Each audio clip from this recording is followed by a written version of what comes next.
The rain-slicked alley in Seattle's Belltown reeked of garbage and gunpowder, and Elias Harlan knew in that split second that pulling the trigger would unravel everything. His finger hovered on the Glock's cold steel, heart slamming like a freight train against his ribs, as the man before him, broad-shouldered, ink-black hair plastered to his forehead, dropped to his knees not in fear, but with a ghost of a smile that pierced deeper than any bullet.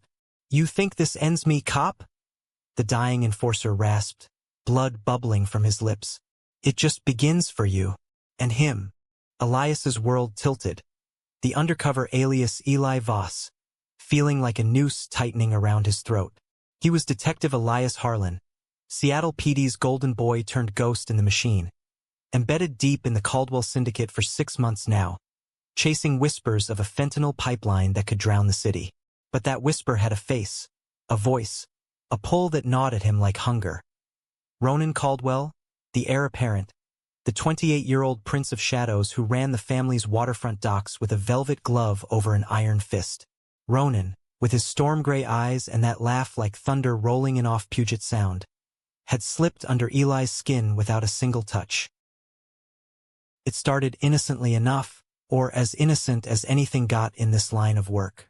Eli had wormed his way in as a low-level smuggler, Voss the guy with the steady hands and the poker face, hauling crates from the freighters under the cover of midnight fog. The Caldwells owned half the ports from here to Tacoma, their empire built on bootleg liquor legacies from the Prohibition days, now laundered through tech startups and craft breweries. Old man Victor Caldwell, Ronan's father, was the Iron Patriarch, a Sicilian transplant who'd clawed his way up from Ellis Island scraps to penthouse views, his white hair still sharp as a switchblade. But Ronan? He was the wild card, the one who quoted Kerouac between barking orders, who sketched charcoal portraits of the Sound's fairies in stolen moments, hiding a poet's soul behind the heir's crown. Their first real collision came on a night like this one, minus the corpse. Eli was in the back room of the Anchor's Arms, a dive bar masquerading as a neutral ground for deals, nursing a flat IPA while Victor's lieutenant, Gino, haggled over shipment manifests. The door swung open, letting in a gust of salt air and him, Ronan, fresh from some yacht party up in Elliott Bay, his navy blazer slung over one shoulder, white shirt unbuttoned just enough to show the edge of a tattoo curling like smoke up his collarbone. He scanned the room with those eyes, predatory yet playful, and locked on Eli like a heat-seeking missile. "You the new blood?" Ronan's voice cut through the haze of cigarette smoke and lowball blues from the jukebox, low and laced with that faint East Coast lilt he'd picked up from boarding school days in Boston. He slid onto the stool next to Eli without asking, signaling the bartender for 2 fingers of bourbon. "Gino says you handle the wet work without flinching. That true, Voss?" Eli forced a grin, the kind that said he was all edge and no depth, but inside, his pulse kicked up a notch. Up close, Ronan smelled like cedar and sea brine, his jaw set in that perpetual half-smirk that made Eli wonder what it would take to crack it open. "FL inching gets you drowned out here," Eli replied, clinking glasses when the bourbon arrived. "You learn to swim or you sink." Ronan laughed, a sound that vibrated through the worn wooden bar, and for a moment, the room's undercurrent of tension eased. They talked about the Mariners' latest collapse, the way the Olympics cast a shadow over the city like an uninvited guest, the relentless rain that turned every street into a mirror of regrets. Ronan leaned in, elbows on the bar, and shared a story about sneaking onto the ferry as a kid, hiding in the engine room to watch the pistons churn, dreaming of engines that could outrun his father's expectations. Eli listened, nodding, filing it away for his reports, but something in the way Ronan's fingers traced the rim of his glass, deliberate, almost tender, stirred a warning in Eli's gut. This wasn't just intel. This was dangerous territory. By week's end, Ronan had pulled Eli into his inner circle, assigning him to shadow runs along the Duwamish River, where the industrial sprawl hid loading docks buzzing with midnight cargo. Eli played the part flawlessly, cracking wise with the crew, taking a fist to the jaw in a bar brawl without breaking cover, even letting a knife nick his side during a rival crew's ambush just to sell the loyalty. But Ronan watched him closer than the others. those gray eyes dissecting every move, every feigned indifference. One night, after a haul that went sideways, tires screeching, bullets pinging off shipping containers, Ronan dragged Eli into the cab of his battered Ford F-150, the truck's cab smelling of leather and gun oil. "You saved my ass back there," Ronan said, wiping blood from a split lip, the dashboard lights casting hollows under his cheekbones. "Why?" Eli shrugged, adrenaline still buzzing like static in his veins. "Family sticks, right? Or whatever the old man preaches." It was a lie wrapped in truth. Victor's sermons on blood loyalty were the syndicate's gospel, but Eli's own family, a widowed mom in Spokane, a sister chasing med school dreams, felt galaxies away. Ronan turned, his knee brushing Eli's in the tight space, and the air thickened. "Bullshit. You're not like them. Gino, Marco, they're in it for the score. You look at this life like it's a puzzle you're solving." His gaze dropped to Eli's mouth, lingering a beat too long, and Eli's breath caught. In that suspended moment, with the wipers slapping rhythmically against the rain, Ronan closed the gap, his lips crashing into Eli's with the force of a squall, rough, urgent, tasting of copper and bourbon. Eli froze, every training screaming abort, extract, but his body betrayed him, hands fisting in Ronan's shirt, pulling him closer. It was fire and flood, Ronan's stubble scraping against Eli's jaw, his fingers threading through Eli's damp hair with a possessiveness that bordered on desperation. When they broke apart, gasping, Ronan's forehead pressed to Eli's, eyes dark and searching. "Tell me I'm wrong about you, Voss. Tell me you're just another ghost in this machine." "You're wrong?" Eli whispered, the words ash in his throat, because he was falling hard, irreversible, into the one man who could destroy his cover, his career, his carefully walled-off heart. Weeks blurred into a haze of stolen touches and shadowed confessions. They'd meet in the abandoned warehouses along the waterfront, where the city's pulse thrummed distant and muffled, Ronan sketching Eli's profile by flashlight while Eli spun half-truths about a foster kid upbringing in Tacoma. Ronan opened up in fragments. The pressure of being Victor's only son, groomed since 12 to inherit an empire stained with his grandfather's blood feuds. The nights he'd drive to the cliffs of Discovery Park, staring at the black water, wondering if freedom tasted like salt or oblivion. "Dad thinks love's a weakness," Ronan murmured one evening, his head in Eli's lap as they lay on a threadbare blanket, the sound lapping at pilings below. "But you make me believe it's a revolution." Eli's heart twisted, guilt a lead weight in his chest. He was wired for this, charming marks, eliciting secrets. But with Ronan, it wasn't performance. It was unraveling. Their nights deepened, slow dances in empty lofts to crackling vinyl records of Springsteen. Ronan's hands mapping Eli's scars like Braille, whispering promises against sweat-slick skin. "Stay," Ronan would say after, tracing lazy circles on Eli's back. "Build this with me. Not Dad's way, our way. Clean slate, no more ghosts." But ghosts were Eli's trade. Back in his cramped apartment in Capitol Hill bugged safehouse. Really, he'd dictate reports to his handler, Detective Ramirez, voice steady as he detailed shipment routes, drop points, the pipeline's veins pulsing through the city. "Caldwell Jr.'s the key," he'd say into the recorder. "Soft spot for strays. Exploit it." Yet each transmission felt like carving out pieces of himself, the man who'd once dreamed of a quiet life post-badge, maybe a cabin in the Cascades with someone who saw past the shield. The first crack came subtle, a ripple in the syndicate's calm waters. Whispers from Victor's inner sanctum. A mole? Someone skimming product, feeding tips to the feds. Paranoia seeped in like fog off the bay, Gino's eyes narrowing at crew meetings, Marco tailing runners with increasing zeal. Eli felt the noose tighten, every glance from Ronan laced with unspoken questions. One afternoon, in the steam of Ronan's loft shower, marble tiles fogged, water cascading over them like absolution, Ronan pinned Eli against the wall, not in passion, but possession, his grip bruising. "Who are you really?" he demanded, voice raw. "Every time I think I have you, You slip away like smoke. Eli's laugh was brittle, water stinging his eyes. I'm right here, Ro.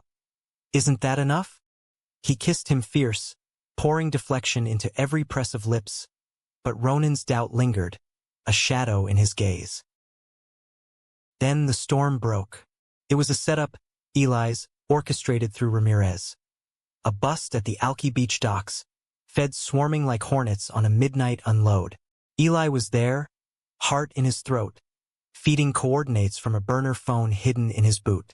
The crew scattered, gunfire cracking the night, but Ronan stood his ground, directing fire with that calm authority that made Eli's stomach lurch. Victor was absent, holed up in his Bellevue estate, but Gino took a round to the thigh, howling betrayal as cuffs snapped on.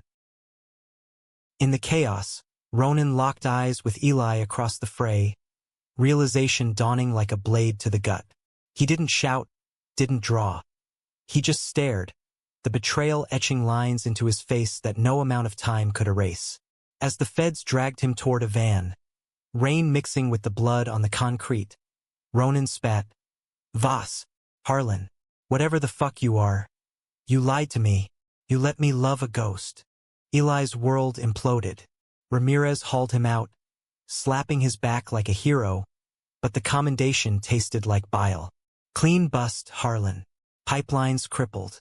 You did good." But good felt like ruin. That night, alone in his apartment, Eli replayed Ronan's words, the way his voice cracked on love, and something fundamental shattered inside him. He was a cop, sworn to the badge, but the man in the mirror, scarred, hollow-eyed, looked like a traitor to his own soul. Days turned to weeks, the aftermath a slow bleed. Victor lawyered up, his connections buying time, but the syndicate fractured, old alliances crumbling under federal scrutiny. Ronan vanished into the machine, arraigned, released on bail, then gone, whispers saying he'd fled to a safe house in the Olympics, licking wounds and plotting vengeance.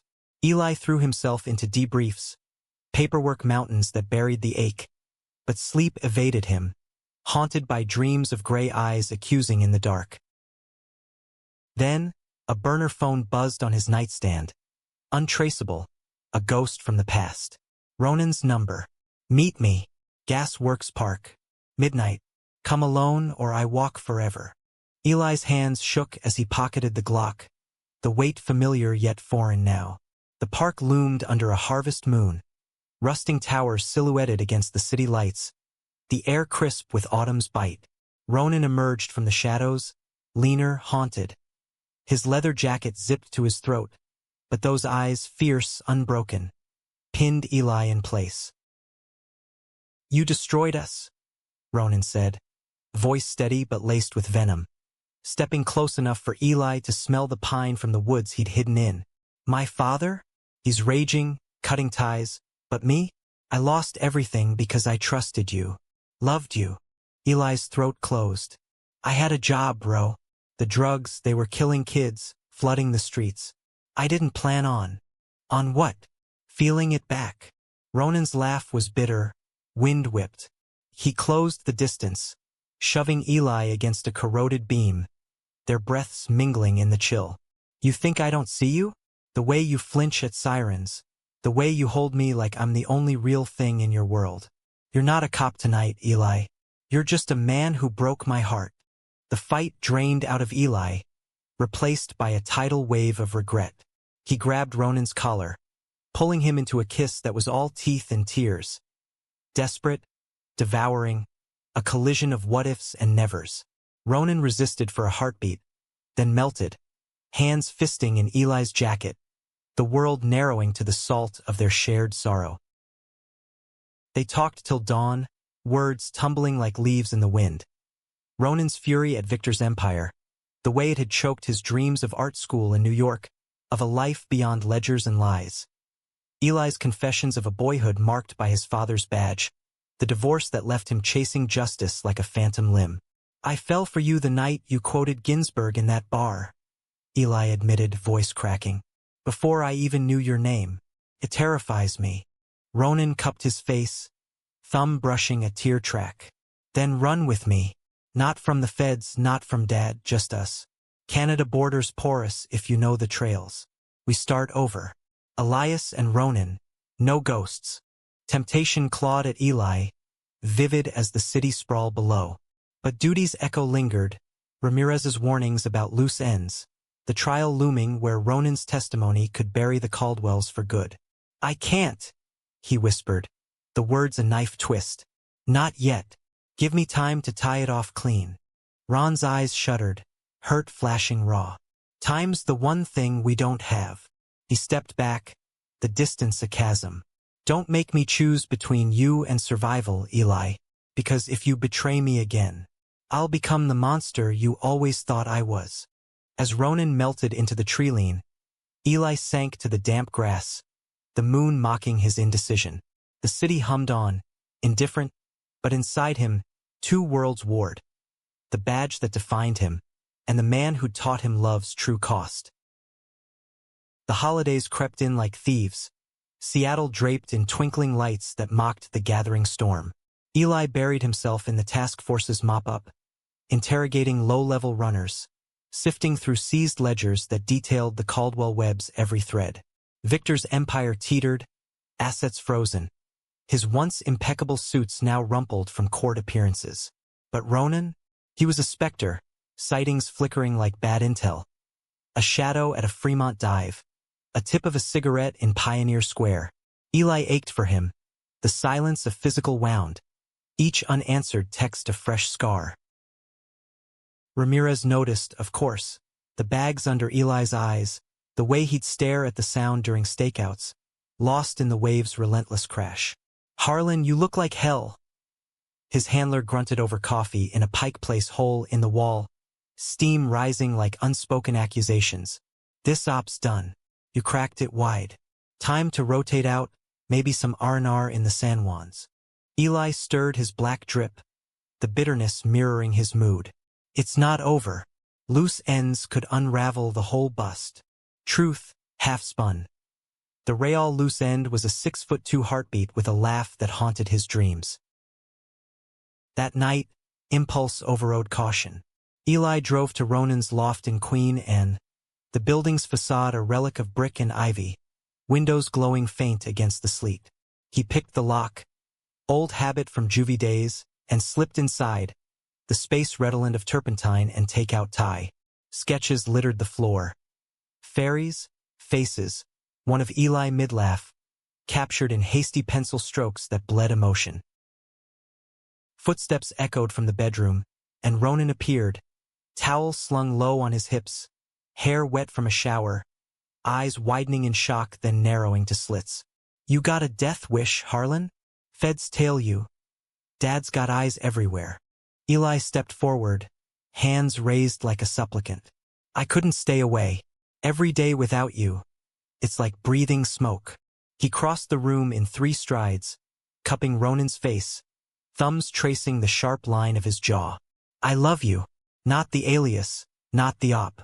You. Ron's resolve cracked, the towel pooling at his feet as he yanked Eli close, their kiss a frenzy of need and forgiveness. They tumbled to the rug, bodies entwining in the lamplight's glow. Ronan's hands reverent on Eli's hips, Eli's lips mapping the tattoo that snaked across Ronan's ribs, a raven in flight symbolizing escapes never taken. It was slower this time, deliberate, each touch a vow.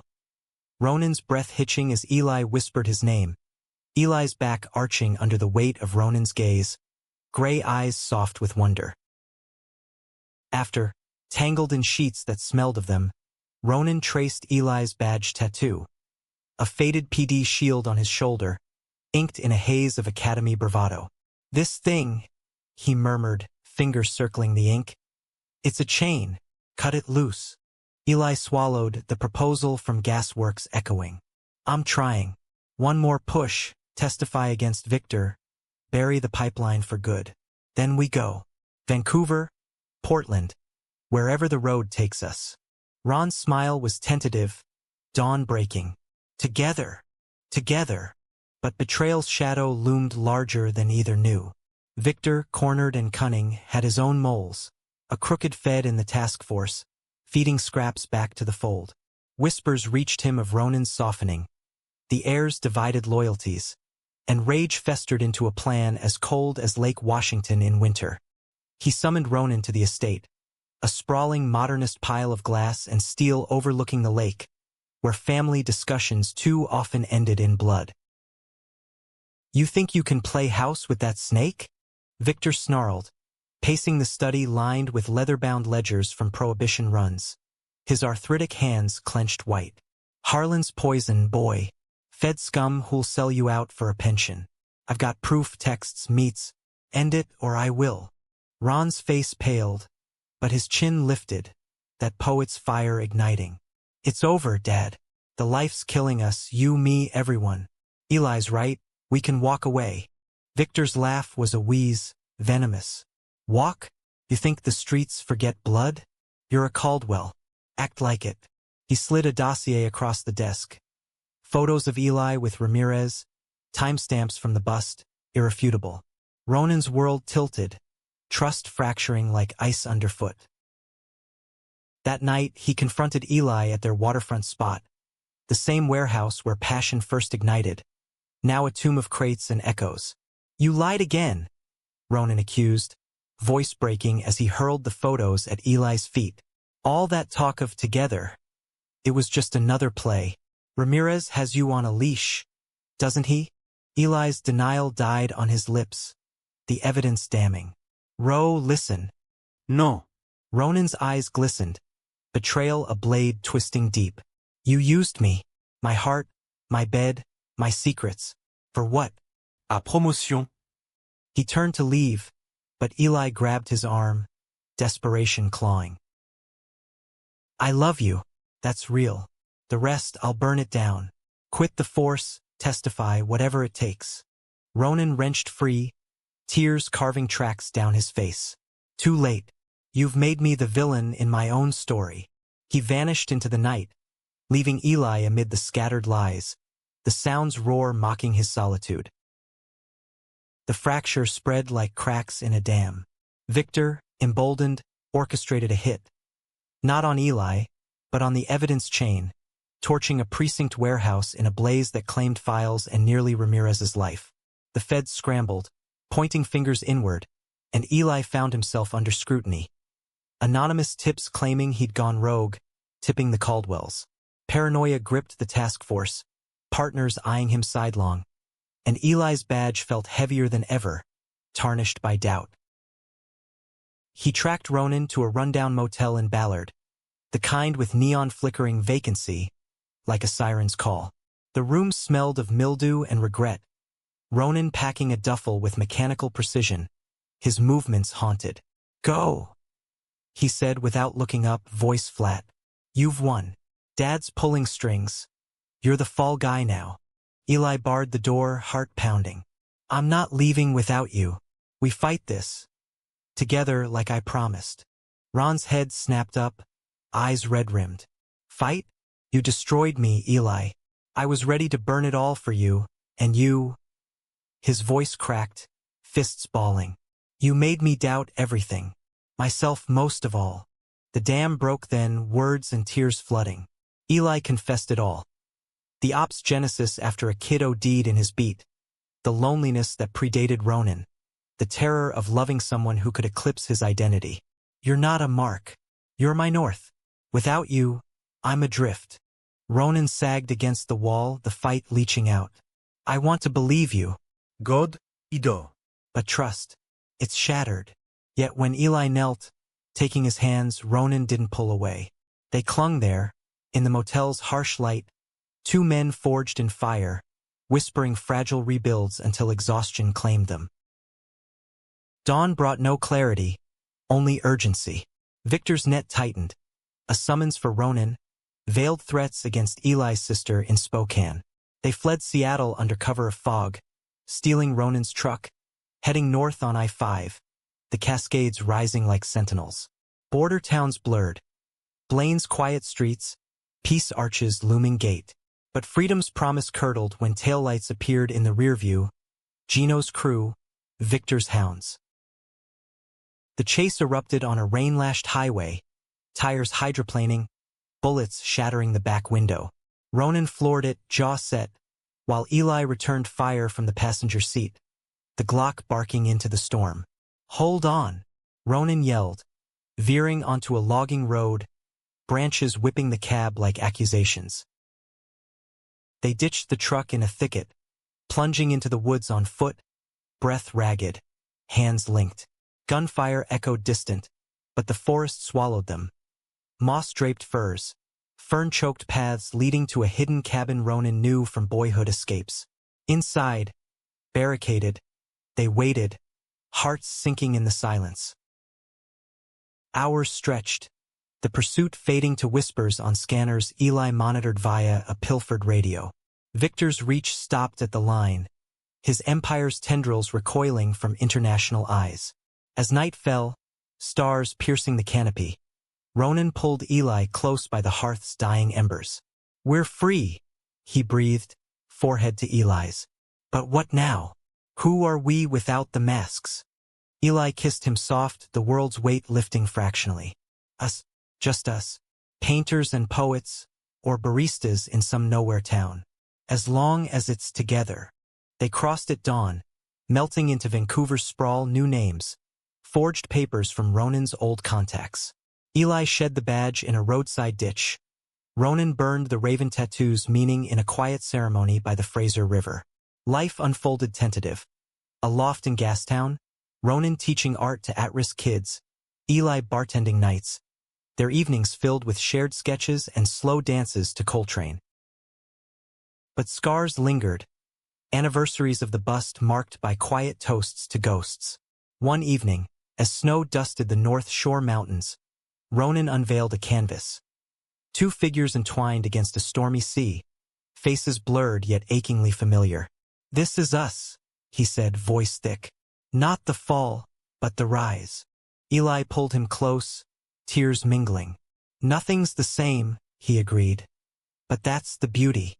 We chose compassion over chains, identity over inheritance. And in that, we're whole." In the years that followed, whispers from south of the border faded. Victor, imprisoned then broken, his empire dust. Eli and Ronan built a mosaic of days. Road trips along the Inside Passage, adoptions of strays both furry and forgotten, a garden where basil thrived defiant against frost. Love, they learned, wasn't absence of storm but dancing in its rain. Raw, resilient, profoundly human. And in quiet moments, watching Ronan sketch by lamplight, Eli knew. The undercover cop had fallen, yes, but in the ruins, they'd unearthed something eternal.